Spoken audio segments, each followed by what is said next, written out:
코로나 때문에 저도 많은 삶의 변화들이 있었습니다. 작년이 심했잖아요. 네. 코로나 오기 전에 제가 이런 삶을 살았어요. 오, 한 7,000명 정도. 여기는 한 10,000명 정도 모이는 그런 자리였어요. 근데 코로나 때문에 작년에 저 태어나서 처음이었는데 이런 강의를 경험하게 됩니다. 진짜 별 경험 다 했어요. 근데 다행히 이제 올해 11월 1일부터 약간 풀려서 현장에서 여러분 직접 만나뵐 수 있게 돼서 저도 감사하게 생각을 합니다. 좀 전에 민 박사님께서 소개해 주신 것처럼 저는 다양한 강의 주제들이 있고요. 매년 약간씩 그 수정을 하고 또 새로 만들어지는 주제들이 있는데 오늘 주제는 저 네 번째 주제를 말씀드릴 거예요. 원래는 제일 인기가 좋은 거는 저 5번째입니다. 유튜브에서 한 1,000만 명 이상이 보고 있다는 건데 저거는 나중에 혹시 기회가 되면 그래서 오늘 저 네 번째 말씀을 드릴 건데 그 원하는 것을 어떻게 찾을 수 있을 거냐 뭐 이런 얘기를 우리가 한번 풀어보도록 할게요.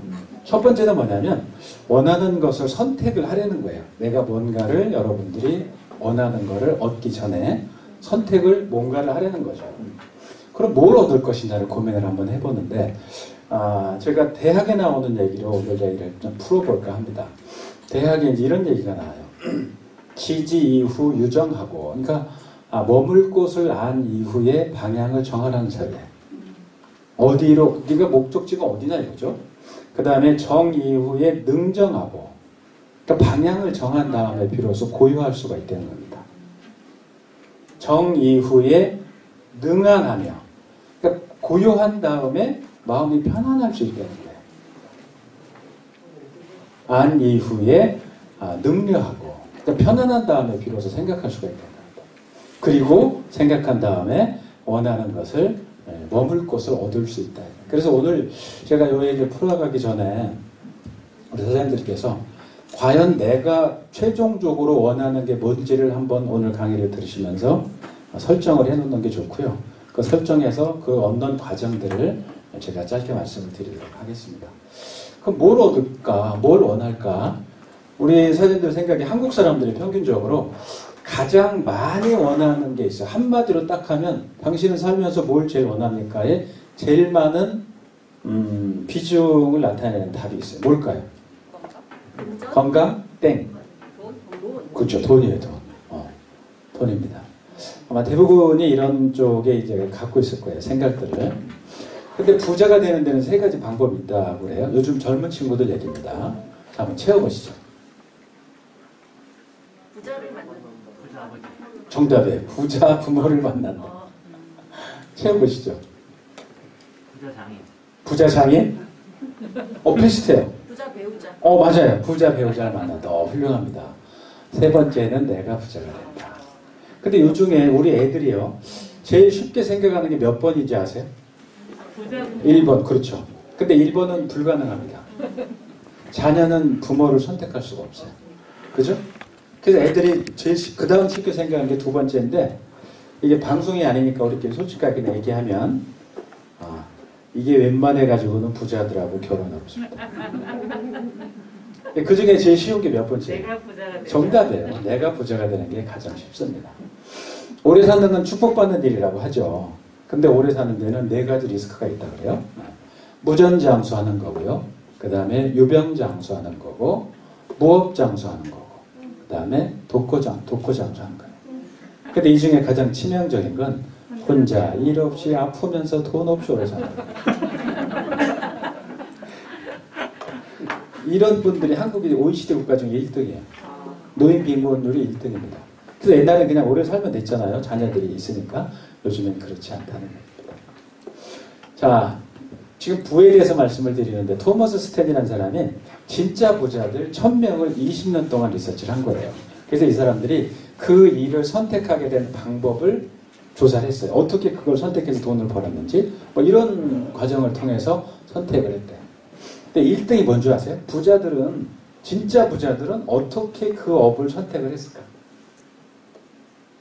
그 업종을. 얘기해보세요. 역경 도전? 우리가 무슨 사업 타당성, 가능성 그런 건 2번에 대부분 들어가는데 1번이요. 제가 이 연구 결과를 보고 그럴 수도 있겠다고 생각을 했는데 추락했을 때, 제일 아래로 떨어졌을 때. 떨어졌을 때 아니 그 일을 선택하게 된 방법. 그게 뭐냐면 여러분 그 촉이라고 하세요. 촉? 네. 그렇죠. 직관이라 직관. 직관으로 그 업을 선택을 하더랍니다. 그 다음에 부자들이 평가하는 배우자들의 공통점. 자, 부자들은 어떤 배우자를 선택했을까? 기준이 뭘까? 뭘 것 같아? 외모도 있습니다. 여기 3등. 또 부지런함, 능력, 돈, 그런 거 다 들어있어요. 능력이 돈이 여기 있고요. 외모는 여기 있습니다.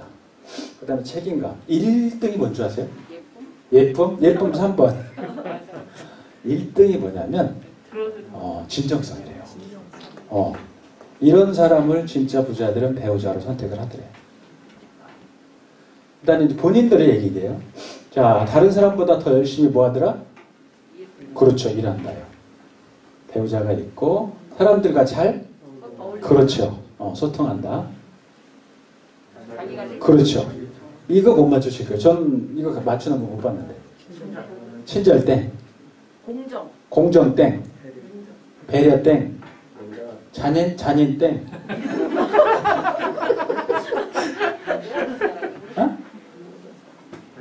공평하다. 공평 땡. 공손 땡. 근데 요 힌트는 요 앞에, 그러니까 이 사람들이 배우자를 선택할 때 기준과 비슷해. 이 사람들은 모든 사람한테 정직하더래요. 그래서 진짜 부자들은요, 본인뿐 아니라 남한테도 진정성 있고 정직하게 대하더래요.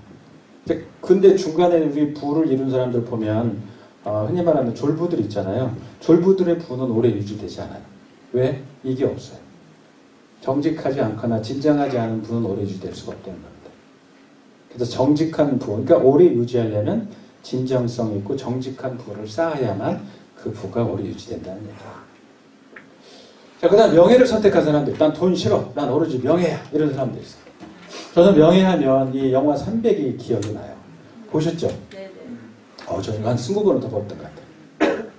이 300의 스파르타가 나오잖아요. 이 스파르타들은 인생의 목적이 하나입니다. 이 사람들은 죽기 위해서 산다는 거예요. 근데 어디서 죽어요? 전장터에서. 근데 이 사람들이 가장 치욕스럽게 생각하는 건 뭐냐면 전장터에서 도망치다 죽는 걸 가장 치욕스럽게 생각합니다. 그 사람들은 조국과 가족과 내 자유를 위해서 목숨을 바치는 게 이 사람들의 최고의 가치, 명예.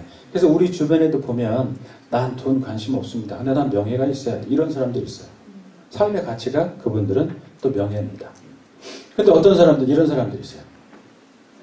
권력. 한국에도 아까 스파르타처럼 300처럼 영화처럼 무술을 잘하는 300명 있는 거 아세요? 한국에 300명의 집단이 있어요. 예? 정답이에요. 국회의원. 이제 날라다니잖아, 이 사람들. 이야, 이 사람들은 오로지 삶의 목표는 권력. 권력이 모든 게 다 된다. 꼭 나쁘다고 얘기할 수는 없겠지만, 하여튼 이걸 꿈꾸는 사람들도 있어요. 그리고 자유를 꿈꾸는 사람들도 있습니다. 저는 또 자유하면 니코스 카잔차키스가 생각이 나는데, 이 양반이 쓴 책이 여러분 어렸을 때 읽었을 때는 히라빈 조르바라는 책이었을 거고 요즘엔 그리스인 조르바라는 책으로 나와 있는데 그 묘비명에 이게 쓰여져 있다고 그래요. 나는 아무것도 바라지 않는다. 나는 아무것도 두려워하지 않는다. 나는 자유다. 그러니까 우리가 뭔가가 두렵다는 얘기는 뭔가를 바라는 거예요. 바라는 게 있기 때문에 그게 두려운 겁니다. 그러니까 자유롭지 못한 거예요. 여러분 아까 부를 말씀드렸잖아요. 제가 부자의 5가지 비밀 얘기할 때 좀 깊게 풀어드리지만 오늘 그런 시간은 아니니까 진짜 부자들은요. 궁극의 목표는 부가 아니에요. 이겁니다. 자유예요.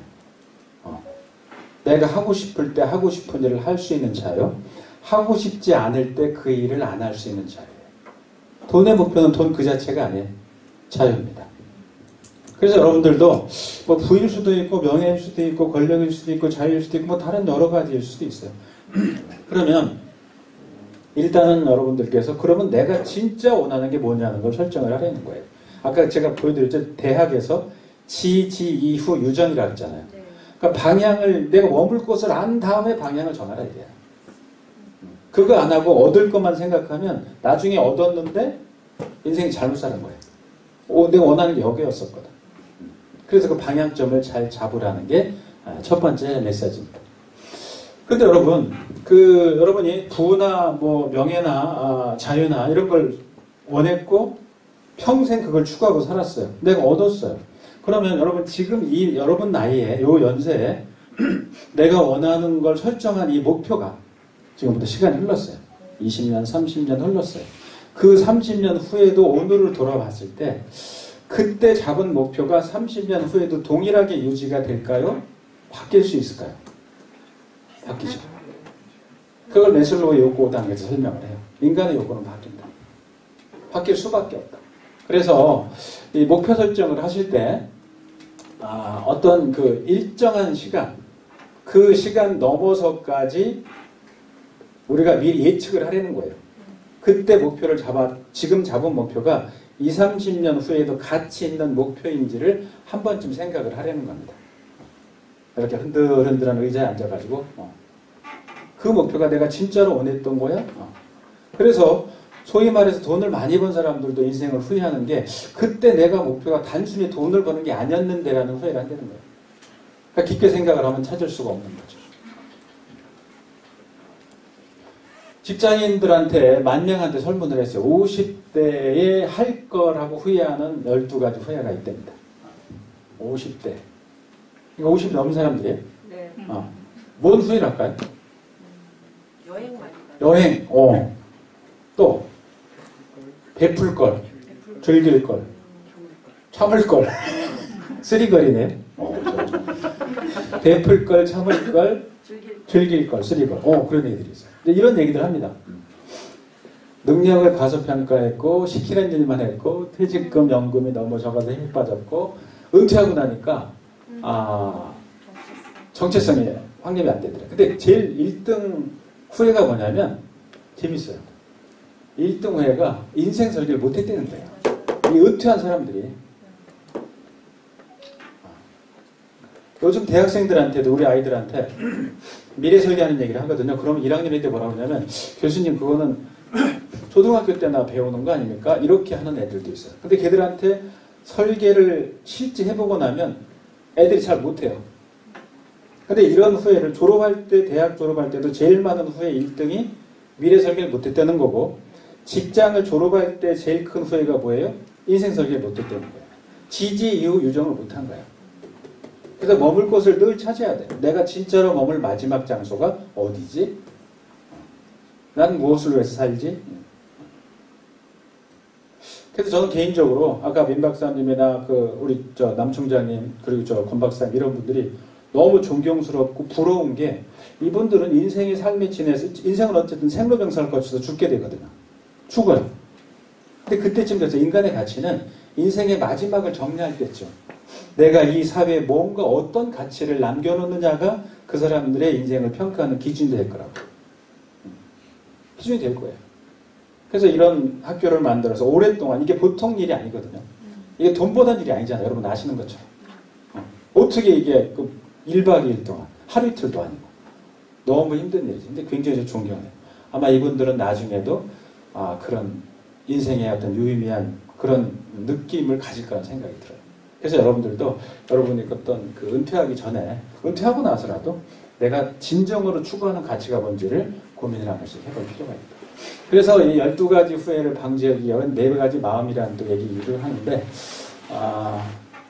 해야만 하는 것과 이것만은 하지 않는다는 것도 기준으로 삼으려는 거예요. 그리고 시장에서 내 가치를 높이는 방법도 고려해 볼 필요가 있다. 이런 얘기를 합니다. 자, 그 다음 두 번째입니다. 자, 여러분 오늘 강의 끝나고 시험 보는 거 아시죠? 네? 시험 봅니다. 자, 아까 1번이 뭐였어요? 네. 인생을 계획하지 않은 대학. 것. 아니, 원하는 걸 선택하라고 했잖아. 빵점이야, 빵점이야. 자, 원하는 걸 선택하 1번이에요. 자, 2번이 뭐냐면 얻었다고 뭐하라? 상상하라는 거예요. 자, 1번이 뭐예요? 선택, 2번이 상상. 자, 상상은요 굉장히 놀라운 힘이 있는데 이 하버드 대학의 앨런 랭거 교수가 재미난 실험을 했어요. 호텔에 가면 그 청소하는 분들 있잖아요. 그분들이 막 그 실은 막노동이잖아요. 그 일 자체가. 그런데 가보면 늘 사람들이 이렇게 배가 나오고 목이 두껍고 뭐 비만하더래요. 그 힘든 일을 하는데도. 그래서 호텔에 이제 요청을 해서 청소하시는 분 84명을 모았어요. 모아서 모두 병원에 모시고 가서 검진을 해봤더니 예상대로 고혈압, 고지혈, 뭐 당뇨 이런 게 쭉 있더래요. 그래서 검진을 하고 돌아와서 그 중에 반만 따로 모신 거예요. 42명만. 모셔가지고 무슨 얘기를 했냐면, 자, 우리가 연구해보니까 선생님들이 하루에 방을 15개를 청소를 하시더라고요. 근데 15개 청소를 하시는데, 이 호텔은 이런 데가 아니고 카펫이잖아요, 방이. 그게 진공청소기로 밀 때 그렇게 힘들대, 이게. 그런 걸 다 15개 방을 청소하는 거를 운동량으로 환산을 하니까 하루에 2시간 30분의 운동 효과가 있습니다를 알려준 거예요. 그 얘기만 한 거야. 그러니까 사실 이제 그 84명이 모두 청소에 투입이 됐어요. 한 달 후에 그분들을 모두 모시고 가서 병원에서 검진을 했더니 놀랍게도 그 얘기를 들었던 42명은 지수 자체가 완전히 개선이 되고 눈으로 보기에도 배나 이게 쭉 들어가더래요. 목살도 들어가고. 그럼 이걸 어떻게 하냐. 그 사람들이 그 시간 동안 운동한 건 아니잖아요. 똑같이 청소했어요. 근데 왜 그 얘기를 안 들었던 사람들은 한 달 전과 동일하고 그 얘기를 들었던 사람들은 똑같이 청소를 했을 뿐인데 왜 살이 빠지고 배가 들어가고 목이 들어가고 지수가 떨어졌나 이거예요. 왜 그럴까요? 상상이에요. 그렇죠. 이 앨런 교수가 그 얘기를 해요. 랭거 교수. 생각하는 것만으로도 실제로 청소부들은 살이 빠졌대요. 그래서 이렇게 하는 거예요. 오, 맞아. 내가 2시간 30분 운동하는 거지. 오. 그러니까 이게 실제로 반영이 된대요. 상상의 힘은 이토록 무서운 겁니다. 그래서 랭거 교수를 초대해서 여기서 또 영국 BBC TV에서 테스트를 했어요. 뭘 했냐면 왕년의 스타들 있잖아요. 왕년의 스타들을 모았어. 20, 30년 전 스타들. 이분들은 처음에 이렇게 휠체어 짚고 다니고 또 타고 다니고 지팡이 짚고 뭐 이런 분들, 건강이 안 좋은 분들, 연세 드셨으니까. 그분들을 모시는데 일주일 동안 합숙을 시키는 거예요. 그래서 오실 때 왕성할 때 30년 전의 의상 뭐 이런 거 갖고 오세요. 그리고 오셔서 말씀하실 때는 30년 전에 어투로 하세요. 그리고 뉴스도 30년 전 거를 틀고 신문도 30년 전 걸 들어간 거야. 일주일 동안. 그 실험의 결과는 방송이 됐는데 뇌졸중 휠체어 팔순 여배우가 걸어서 나오고요. 거동이 힘들었던 남자애는 탭댄스를 추고 실제로 지팡이 없이 못 다녔던 사람은 지팡이 없이 계단을 올라가더라고요. 이게 무슨 뭐의 힘이에요? 상상의 힘이에요. 이런 실험들은 많아요. 상상은 뇌는 우리가 상상하는 것 이상의 힘을 갖고 있는 거예요. 자, 얘는 사막 여우예요. 귀가 큰 이유 뭔지 아시겠어요? 잘 들으려고 땡. 카톡 땡.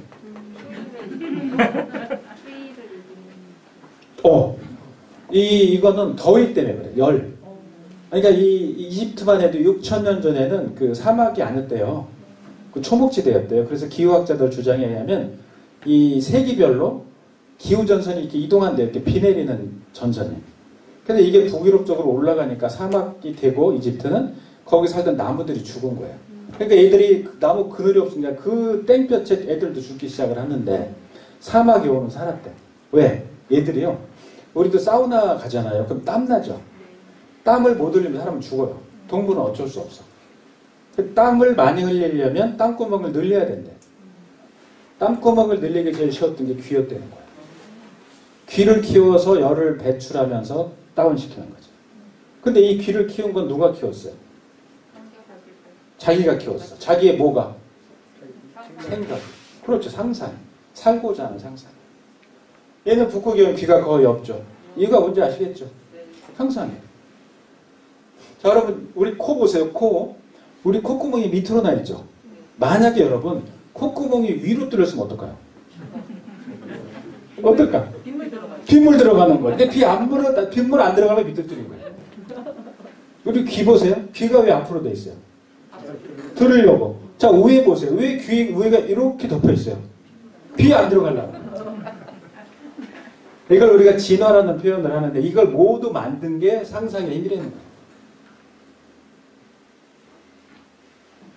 상상은 이토록 무서운 힘을 갖고 있다. 자, 이런 상상 해보세요. 여기 그 도로 위에 저런 보도블록이 깔려 있어요. 지금 제가 쭉 깔아놨죠. 저게 예를 들어서 이런 노트 정도 되는 사이즈라고 보세요. 자, 여기에 그걸 깔아놨어요. 우리가 이거 걸어가는데 문제 없죠. 이 보도블록 이런 땅 위에서 문제 없죠. 두려움 없죠. 근데 만약에 여러분 저게 9.11 때 무너진 빌딩이에요. 저 위에다가 로프를 연결해서 거기에 보도블록을 깔았다고 쳐보세요. 자, 거기를 우리가 건너간다고 상상을 해보세요. 여러분 갈 수 있어요? 왜 가보지도 않고 못 가요? 못 가죠. 왜 못 가요? 가면은 떨어질 수도 있다는 상상을 하기 때문에 못 간대요. 실제 이런 영화가 나왔는데 이게 줄 위에 남자, 이거는 그 포스터는 아니고 제가 저작권 때문에 그거는 보여드리진 못하는데 그런 영화가 있어요. 줄 위에 남자라는 그 로프를 거기다 매달고 그 제일 높은 빌딩이었어요. 지어질 때 거기로 이 줄 위에 남자 그 주인공이 걸어가는데 이 로프 위를 걸어가는 거예요. 보통은 거기다 이렇게 안전바를 메고 가잖아요. 이 사람 안 메고 가는 거야.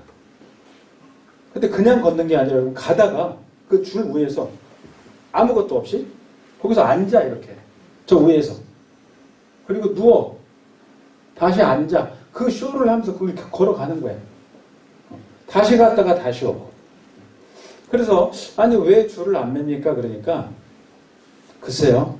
다른 사람들이 줄을 매는 이유는 떨어질까 봐 줄을 맬 겁니다. 당연히 그렇죠. 안 죽으려고. 근데 만약 그 사람들도 만약 땅에서 연습할 때 한 2m 위쯤 걸어갈 때는 줄을 안 매겠죠. 왜? 떨어져 봐야 안 다칠 거고 2m에서 떨어진다는 상상을 잘 안 할 거 아니에요. 선수들이니까. 전 똑같아요. 저는요. 줄 위에 서면 저기쯤을 걸어가고 저기에서 앉고 저기에서 눕고 일어나서 앉고 줄을 건너갔다고 상상을 합니다. 전 이미 건너간 거예요. 줄을 맨 필요가 없어요. 끝난 거예요. 상상의 힘은 이토록 무서운 거예요. 그걸 얻었다, 원했다는 상상. 자, 여러분, 의지와 상상이 싸워요. 누가 이길까요? 인간은 의지가 이긴다고 생각할 수 있겠죠. 의지가 대단하잖아요. 그죠? 근데 여러분, 만약에 약주 드시는 분들 중에, 어제 아주 지독한 과음을 했어요. 오늘 아침에 일어났어. 죽죠? 얼마나 힘들어. 그럼 아침에 무슨 생각하세요, 여러분? 술 어제 너무 많이 마시네. 해장. 대박이네. 또 하시는 거예요? 해장술? 속풀이 해장국. 해장술 하신다고. 대부분 그런 생각이죠. 나 다음부터 술 안 마셔 이러죠. 그죠? 근데 술을 안 마시고 이제 그 작심을 하고 해장국 먹고 속쓰리는데 어떻게 견뎠어요? 근데 견디다가 저녁 7시쯤 됐어. 그렇죠. 매콤한 닭발에다가 소맥을 쫙 땡기는 생각만 해요. 그럼 어떻게 해요? 마셔 안 마셔? 마셔요. 여러분 인간의 역사상 의지가 상상을 이긴 적이 없대요. 항상 상상이 이긴다는 거예요. 그래서 여러분 상상을 조심하라는 거예요. 근데 재미난 게 실패한 사람들의 상상과 성공한 사람들의 상상은 다르다는 거예요. 실패한 사람들은 늘 무슨 상상할까요? 실패한다는 상상을 해요. 성공을 경험했던 사람들은 늘 성공한다는 상상을 해요. 재밌어요? 그래서 간단한 테스트를 한번 해드릴게요. 자, 여러분 오른손을 이렇게 내밀어 보세요. 손바닥을 쳐다보세요. 손바닥에 뭐가 있다고 상상하시냐면 시퍼런 기울이 있어요. 안 익었어. 너무너무 쉬워. 자, 껍질 깠어요. 입에가 딱 팍 깨물고 드셔보세요. 시작. 좋아요. 입에 뭐가 보이죠? 침이 보이죠? 손에 뭐가 있어요? 아무것도 없죠. 손에 아무것도 없는데 입에 침이 보인 건 내가 누굴 속인 거예요? 뇌를 속인 거예요. 의지가 상상을 이긴 적이 없대요. 상상하는 쪽으로 움직인다는 거예요. 그래서 여러분 다시 한번 거듭 말씀드리는데 상상할 때 아까 첫 번째 오늘 주제 첫 번째가 1번이 뭐였어요? 선택. 2번째가 2번이 뭐예요? 상상. 그 상상을 조심하래요. 안 된다는 쪽에 상상을 하지 마라. 그 태권도 선수들도 격파하는 걸 영상을 보니까 거기는 겨루기 선수들이 있고 격파 선수들이 따로 있대요. 근데 깰 때 두꺼운 이런 벽돌 같은 걸 깨잖아요. 대단하더라고. 깰 때 이러더라고. 깨기 전에 여기 오른쪽 날 위에다 모든 힘을 다 실는데 체중을. 그리고 이건 이미 깨졌다고 생각하고 꽉 온몸에 힘을 실어서 내리치면 깨진다는 거예요. 근데 그 격파 선수들이 매일 깨는 그런 사이즈인데 어떤 날은 손이 부러지는 날이 온대. 왜? 맨날 깨던 건데 이런 날이 온대. 모두 힘이 실었잖아요. 근데 순간적으로 깨질까? 그러면 내리치면 손이 부러질 거야. 매일 깨던 건데 손이 부러지는 건 뭐? 상상이잖아요. 이해하시겠어요? 그 상상을 조심해요. 재결치 회장 여러분 아시죠? 정 회장도 아시고. 재결치 회장은 정말 대단했던 양반인데 작년에 그랬죠. 이제 돌아가셨고 정정 회장 20년 됐습니다 벌써. 근데 이 정 회장이 한 번은 재결치 회장을 찾아간 적이 있었어요. 왜 찾아갔냐면 현대도 삼성처럼 반도체 회사를 하고 싶다는 생각을 했었어요. 그 당시에. 찾아가서 저는 현대 정주영인데 그 지희와 함께 한국의 반도체 회사 하나 만들고 싶으니까 합작하시죠. 그러니까 재결치가 그때입니다. 우리 지희가 얼마나 대단한지 아십니까? 지희는 요즘에 와서 조금 많이 쭈그러졌는데 이때는요 세계 완벽한 1등이었어요. 경쟁자가 없었습니다. 알고 왔습니다. 세계 1등. 그래요. 그럼 우리랑 합작하려면 당신은 우리한테 뭘 제공할 수 있습니까? 우리 한국은 그 유능하고 저렴한 인력들이 많습니다. 그러니까 재결치가 저렴한 인력 관심 없어요. 저렴한 인력은 중국에 더 많습니다. 다시 찾아가. 정 회장의 특징은 포기를 모르는 거예요. 또 찾아갔어요. 뭘 갖고 왔나요? 네, 한국 정부가 세금을 좀 감면해 준답니다. 세금 관심 없습니다. 또 퇴짜 맞았어요. 또 찾아갔어요. 뭘 갖고 왔어요? 한국에서 땅을 좀 싸게 살 것 같아요. 공장 부지를. 땅 싸게 사는 거 관심 없어요. 세 번 퇴짜를 맞고 여러분, 요거는 제가 말씀드리는 97%가 팩트예요. 정 회장이 벌떡 일어나서 한국말로 야 이 새끼야 잘 처먹고 잘 살아라. 문 닫고 나와버린다. 그러니까 한국말 했으니까 재결치 뭔 말인지 모르죠. 근데 정 회장이 화난 건 알 거 아니에요? 자기 통역한테 물어봤대. 저 사람이 무슨 얘기했나 확실히 통역을 해라. 근데 회장님 야 이 새끼야 잘 처먹고 잘 살아라. 그러고 나왔습니다. 불러. 그래가지고 재결치가 막 정 회장한테 회의하다 말고 욕하고 나가는 게 어디 있습니까? 정 회장이 삐딱하게 듣다가 한마디 했대요. 제 회장님 그러지 마시고 우리 팔씨름이나 한번 합시다. 팔씨름이요? 네. 현대는 지휘보다 비교할 수 없이 회사는 작지만 나는 제 회장님, 재결치 회장님 팔씨름으로 얼마든지 이길 수 있습니다. 한번 하시죠.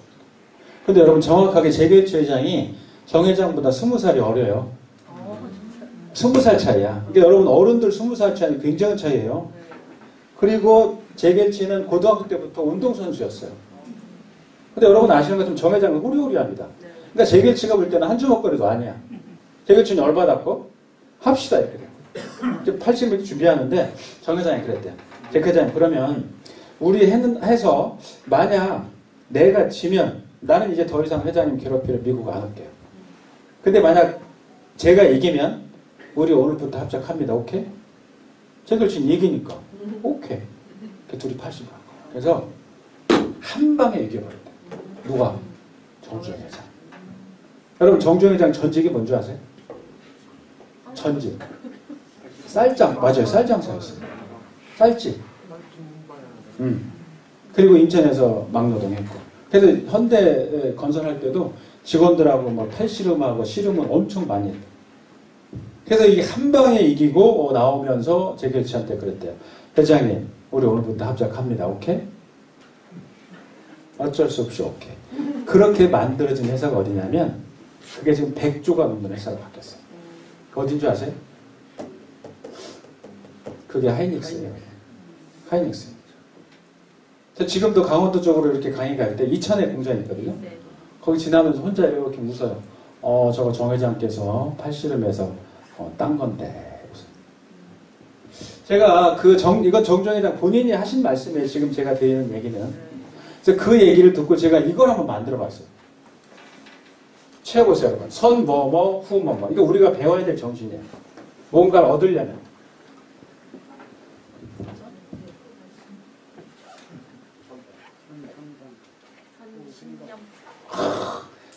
지금 선, 상상, 후, 행동. 굉장히 수업에 충실한 학생입니다.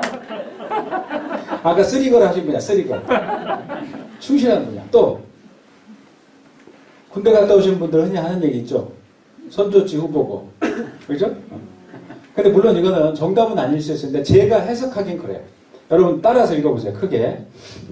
선, 질러, 후, 수습. 이게 필요해. 일단 질러야 돼. 현대 정신이 그거였어요. 근데 우리 보통 사람들은 지르지 못하잖아. 지르기 전에 뭐 할 생각부터 합니까? 수습할 생각부터 하는 거예요. 그러니까 될 리가 없어요. 그래서 여러분 이런 팁을 좀 드립니다.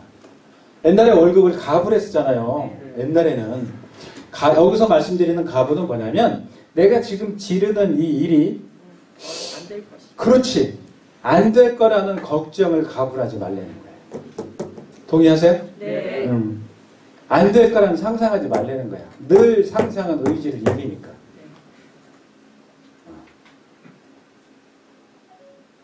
다시 한번 읽어보세요. 크게. 선, 질러, 후, 수습.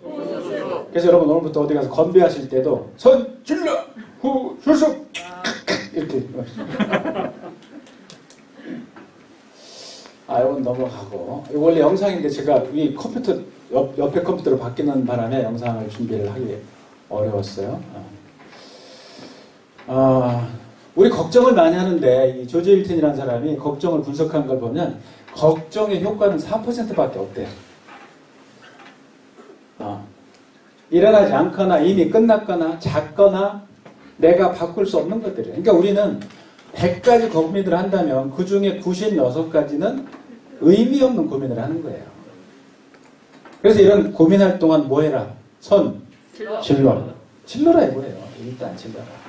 근데 지를 때 이게 될까 지를까 안 될까 지를까? 될까로 질러야 돼. 안 될까가 아니고 이건 무조건 될 거야로 질러야 돼. 안 될 거라는 상상을 하지 말고 이건 이미 됐다. 만들어졌다. 그렇게 지를 필요가 있다. 자, 여러분 대통령 선거 한번 합니다. 이 중에 3명 중에 하나 뽑으셔야 돼요. 이거 투표 안 하시면 제가 불러서 노래시킵니다. 자, 1번 HIV 김명이고요.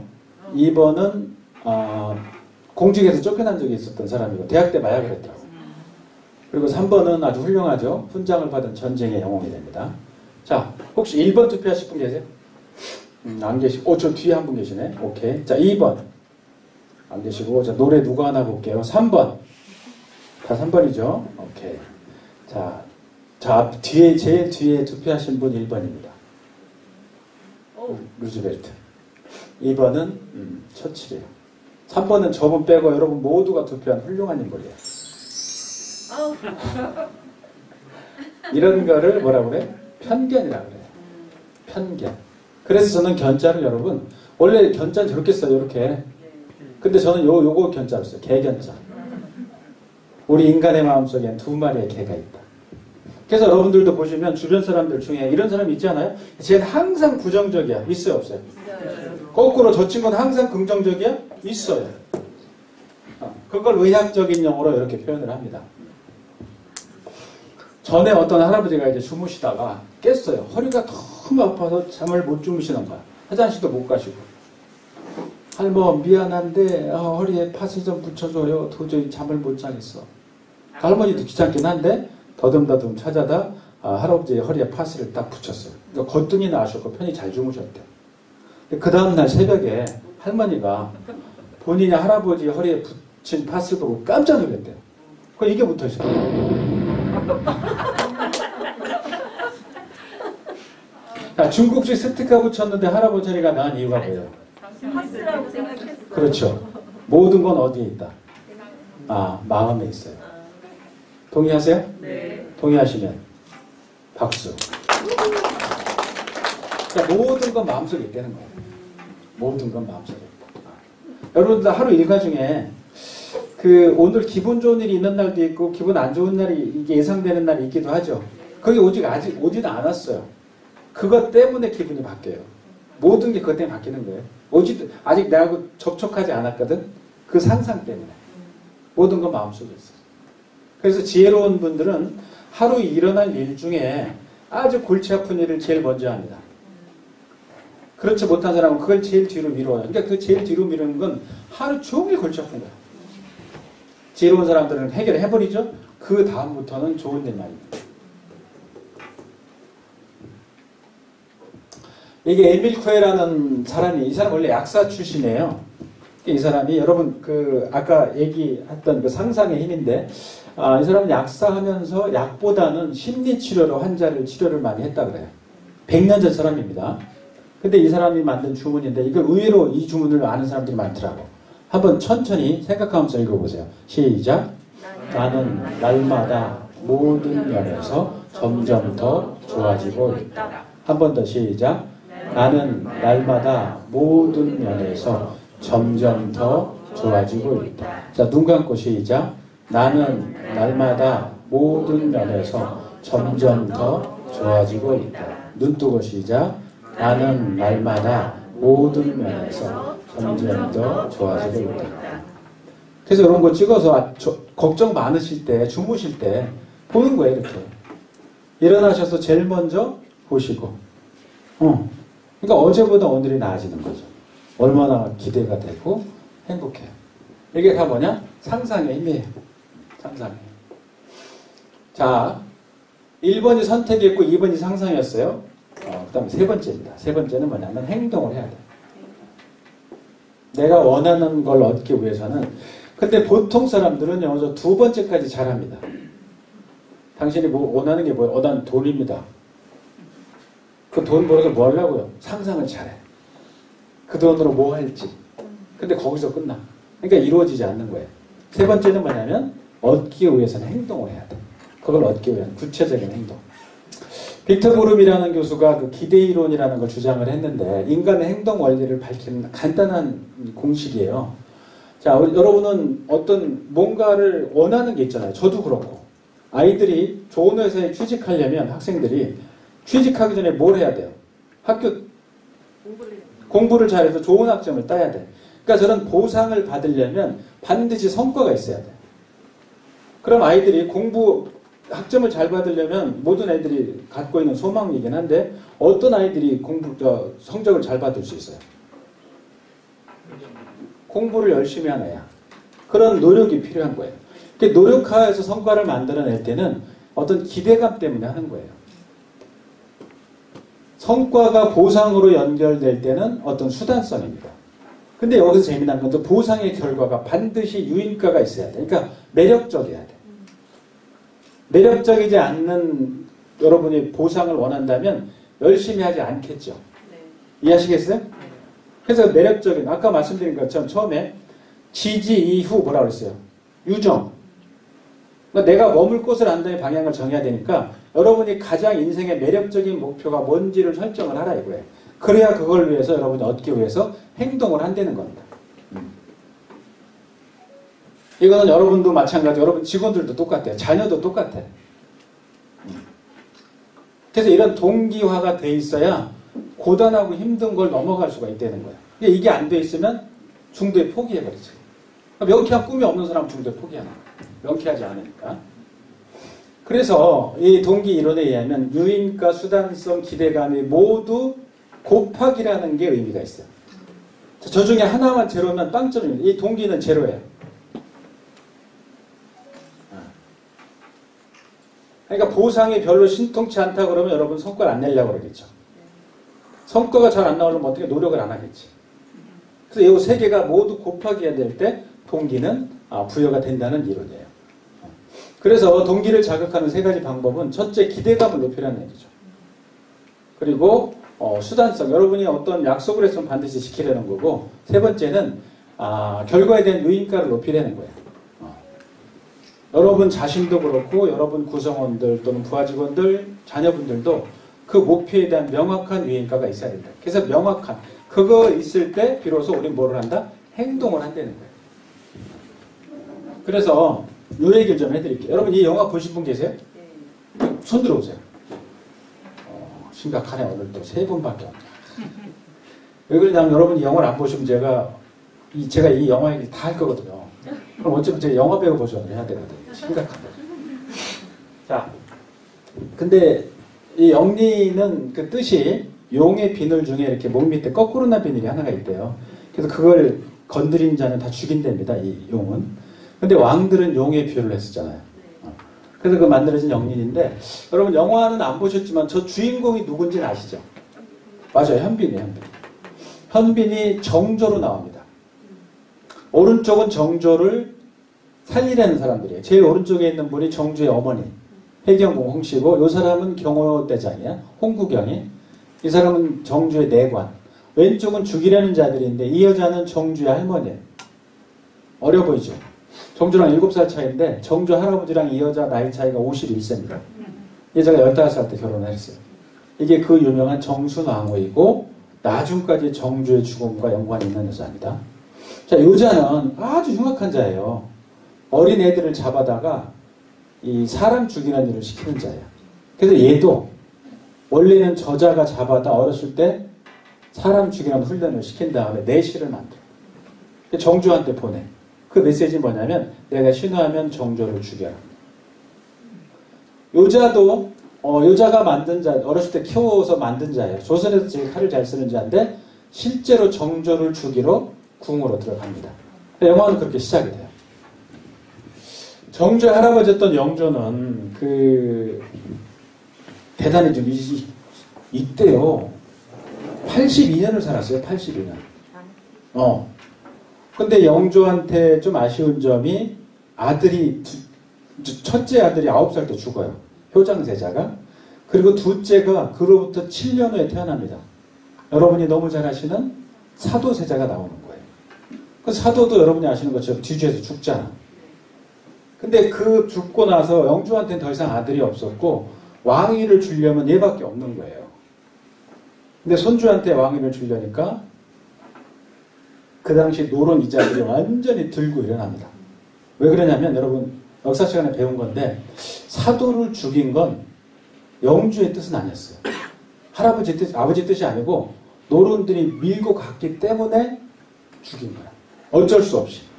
그러면 노론들이 만약 얘가 왕이 된다면 자기 아버지를 누가 죽인지를 알고 복수할 게 아니겠어요.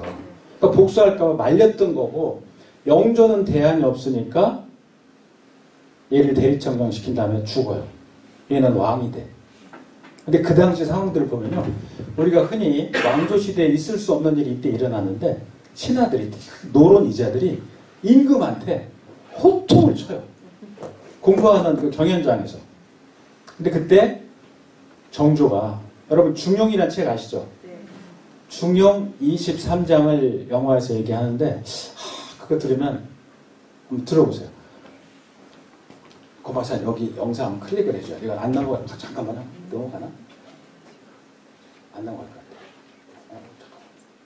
잠깐만. 들어봐요.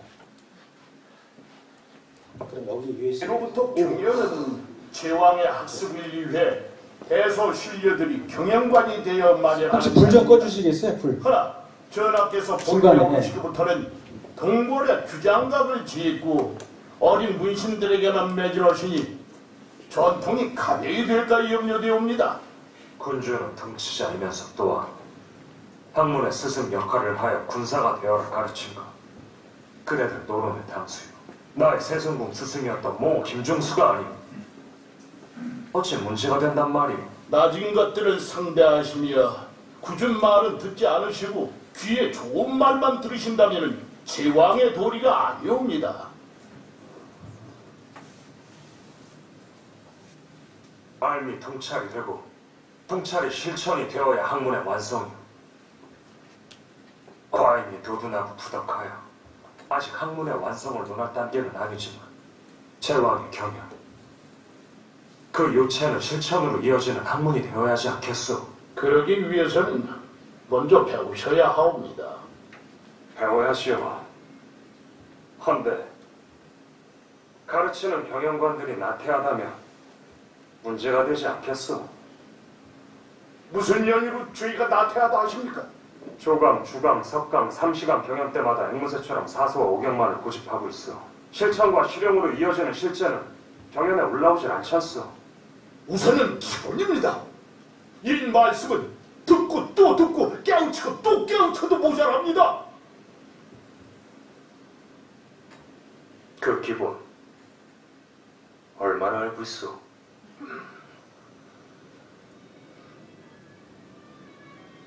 여기 중용 23번째 장을 아는 이는 손을 드시오. 단 한 명이라도 책을 보지 않고 그 구절을 말할 수 있다면 내일 조강부터 그대들의 경연을 듣겠어.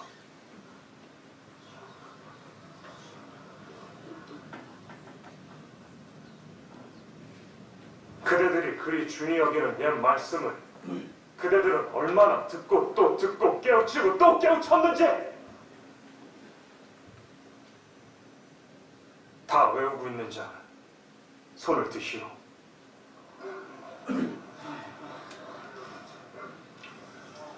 아무도 없어?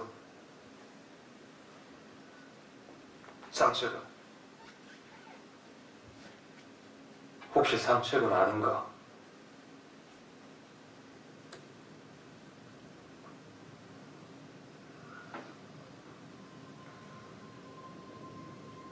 작은 일도 무시하지 않고 최선을 다해야 한다. 작은 일에도 최선을 다하면 정성스럽게 된다. 정성스럽게 되면 겉에 배어나오고 겉에 배어나오면 겉으로 드러나고 겉으로 드러나면 이내 밝아지고 밝아지면 남을 감동시키고 남을 감동시키면 이내 변하게 되고 변하면 생육된다. 그러니 오직 세상에서 지극히 정성을 다하는 사람만이 나와 세상을 변하게 할 수 있는 것이다. 이것이 예기 중용 23번째 장이옵니다. 문자를 넘어 실제를 논하고 그 근거와 대안을 논해야 진정한 경연이고 학습이요. 어느 실제를 논하실 생각이십니까?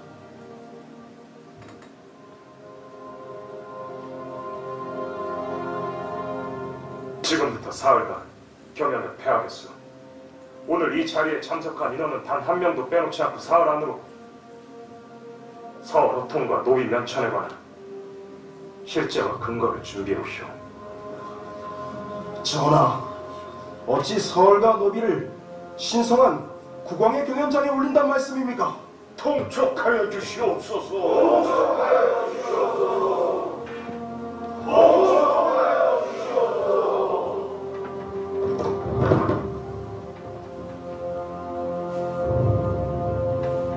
그대들의 답은 비나다.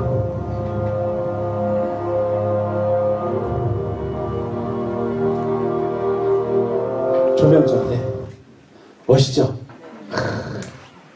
그 중용을 지은 사람이 이 사람인데 이게 공자의 손자예요. 그 중용을 썼는데 그 23장을 좀 설명을 아까 말씀을 드리면 기차치곡이 뭐냐면 작고 사소한 일도 무시하지 말고 최선을 다하라는 거예요. 최선을 다하게 되면 정성스럽게 되고 정성스럽게 하다 보면 겉으로 배어나오고 겉으로 배어나오면 겉으로 드러나게 된다. 드러나면 이내 밝아지게 되고 밝아지면 남을 감동시킨다. 감동시키면 그 사람을 변하게 만들고 변하면 생육된다. 생육된다는 게 모두 잘 이루어진다 이 소리예요. 그래서 오로지 세상에서 지극한 정성을 다하는 사람만이 나와 세상을 변화시킬 수 있다는 겁니다. 여기서 핵심은 뭐냐면 기차치곡이에요. 작고 사소한 일도 무시하지 말고 최선을 다하는 거예요. 여러분 어떤 일가를 이룬 분들 보면 작은 일에도 최선을 무시하는 경우를 본 적이 없어요. 최선을 다 합니다. 그런데 오로지 세상에서 지극한 정성을 다하는 사람만이 나와 세상을 변화시킬 수 있다. 이 얘기는 그 당시 이 노론 이자들이 볼 땐 굉장히 무서운 얘기였어요. 자, 여러분 신하들은 누구한테 정성을 다해야 되죠? 임금한테. 근데 임금은요, 그 당시 노론은 임금은 언제나 바꿀 수 있었어요.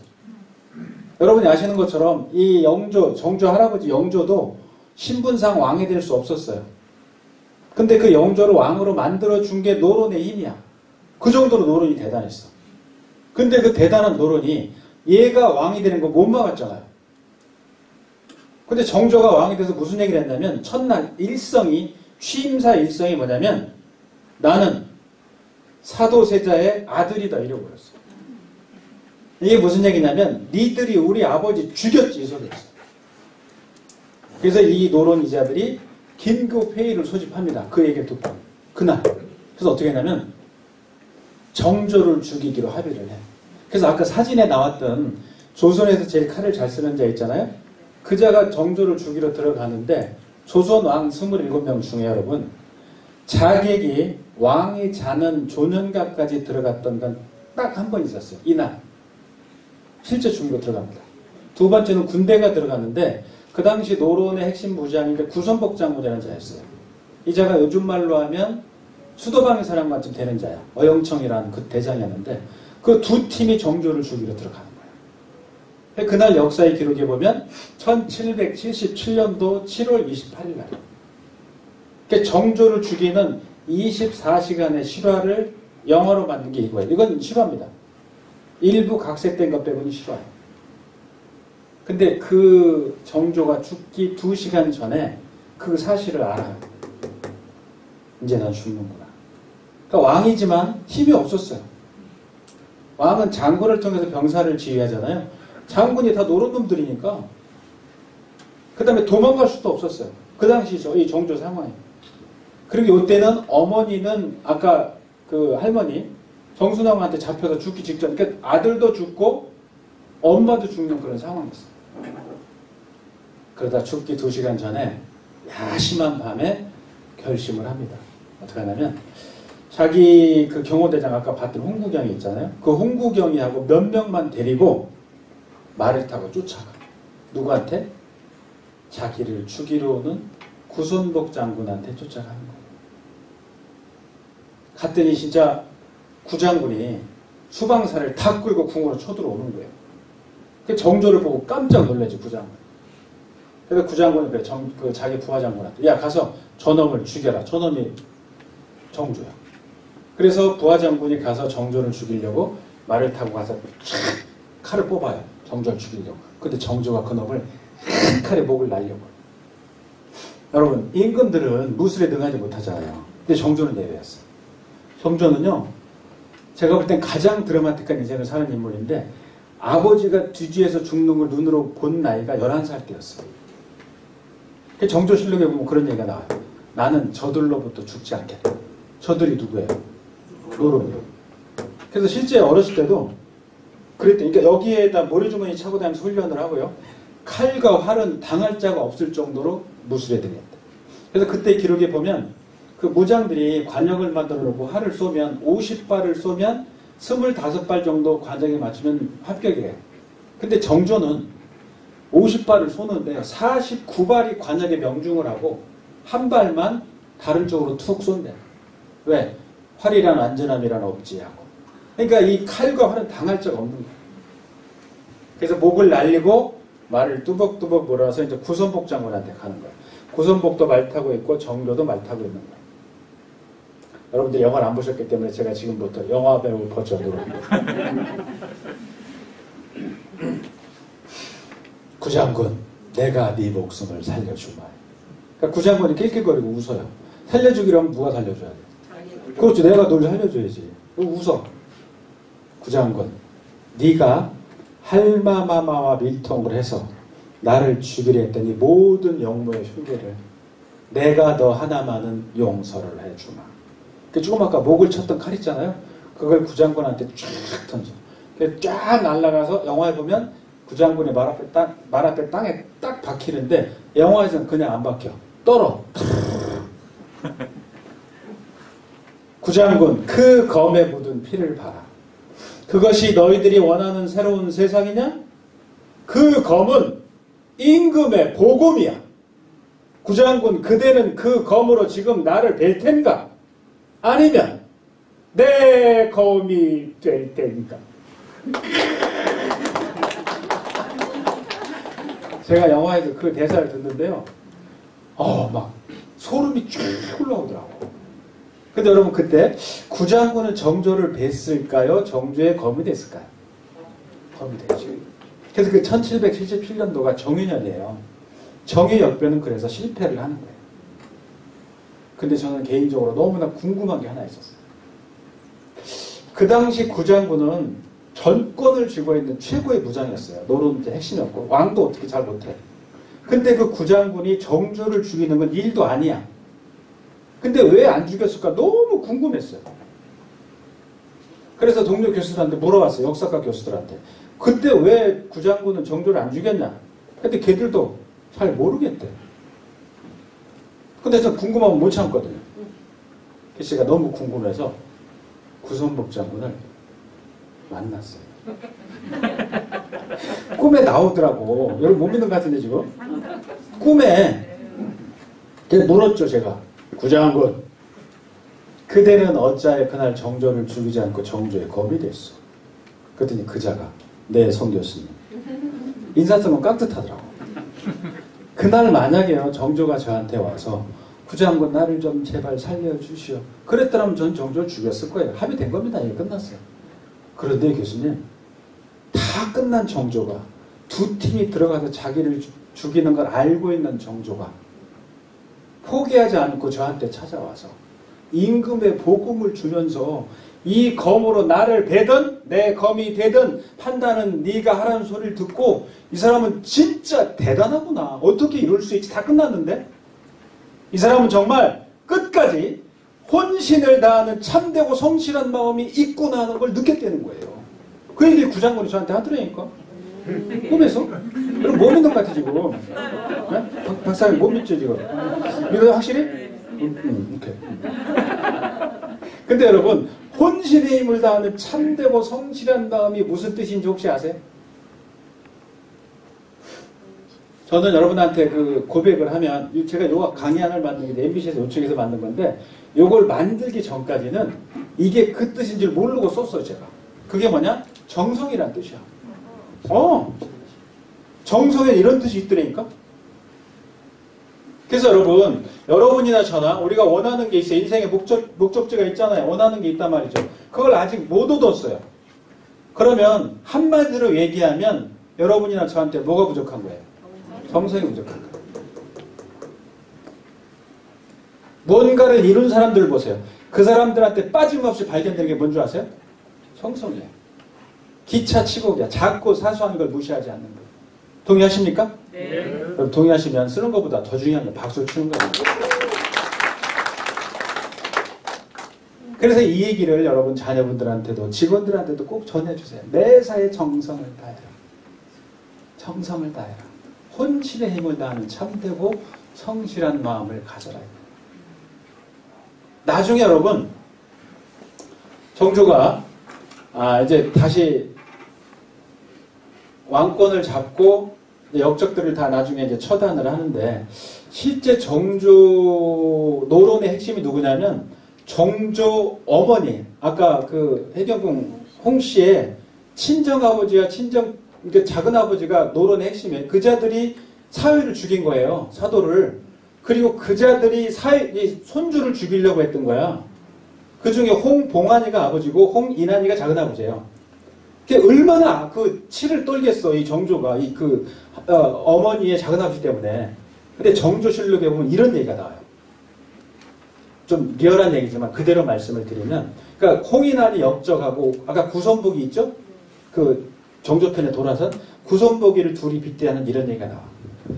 구선복으로 말할 것 같으면 홍인안이보다 더 흉악한 놈으로 손으로 사지를 찢어서 죽이고 입으로 살점을 씹어서 먹어도 오히려 허루하다가 대수롭지 않다는 뜻이에요. 그런 얘기가 정조실록에 나온다니까. 그 정도로 구선복을 죽이고 싶었던 거야.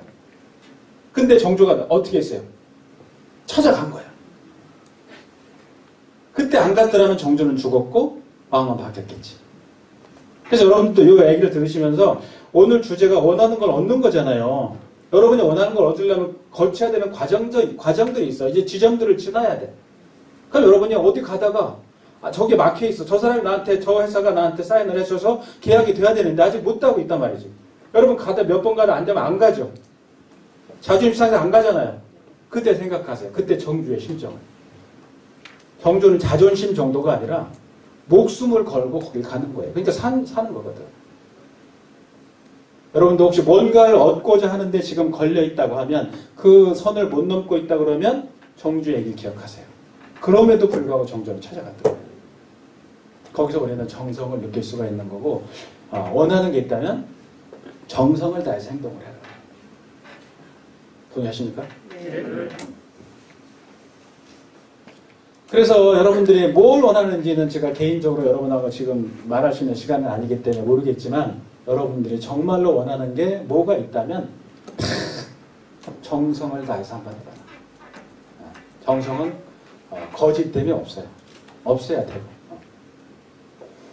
의사소통할 때도 정성을 좀 다해야 되는데 요거는 그래서 보고 가죠. 어차피. 가만 있어봐. 권 박사님 시간이 어떻게 돼요? 저 정해진 시간 끝내야 되죠? 네. 오케이. 그러면 여기서 다음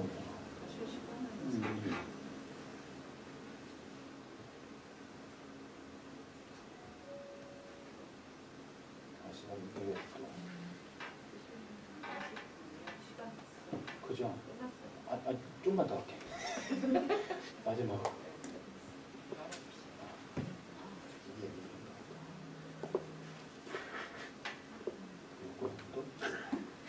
슬라이드.